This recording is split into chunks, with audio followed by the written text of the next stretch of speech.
Let's talk about JB Weld and heat curing. So when I was building Pug here, I broke the frame again. And so this thing is mostly JB welded aluminum and a little bit of lead. And most of the lead is on here with goop. But I needed to fix them again. And I didn't want to, I wanted to try to find a way to make it stronger and not take 24 hours. So I did a little research. So I read the instructions again. JB Weld says 70 degrees. And I also know from last year's experience, you need low humidity. And I had heard about heat curing. And so what I decided to do this time was I put the JB Weld, and we'll zoom in on this in a second. I put the JB Weld on the aluminum again and a little bit on the lead shims that I made. This time I heat cured it, and it totally works. Let me show you how I did it. I've got right here a reflector, and in here is a 300 watt barn incandescent light. I'll just show you for a second because it's so bright.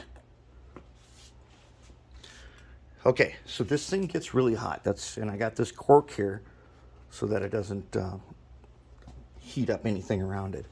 So basically I set it like this, and then I had a shim under here, and I put a steel nut on here also, which got hot.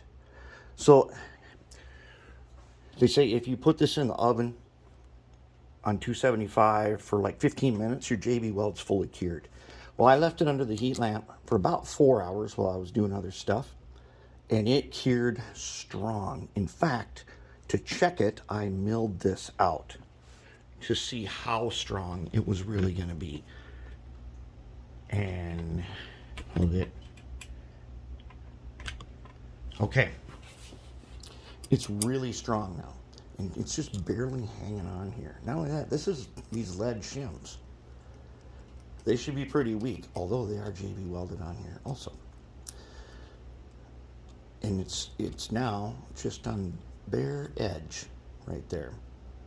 And then you can file it, sand it, grind it, whatever you want to do, and it's super strong. And it took 4 hours with the regular stuff, not the quick. This is the regular JB Weld, and this totally works. You can heat cure it, and it's really strong. I mean, I checked to make sure this time that it wouldn't break off again, and it's good. And this is aluminum, so we're talking aluminum to aluminum, just barely on the end. And I got a super strong bond. And the barn light, the reflectors are dirt cheap. The barn light is dirt cheap. And having the steel here also gets hot, so it transfers some heat. It retains some heat and transfers it. I'd say it got up to, a little over 200 degrees because it was hot to the touch. Totally works. You can heat cure JB Weld. What else it does is this here negates the humidity in the air when it's nice and hot like that. That's why it works so well in the oven.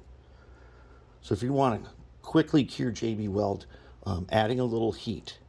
Now I had tried this at the drying station in front of the fan. That's a negative because it actually cools everything, and then it doesn't get a strong bond. And down here normally it's around 68 degrees, sometimes as low as 66, and that was causing me to get weak joints. Everything's broke off a few times, and now we know. Heat lamp. That is definitely the way to go.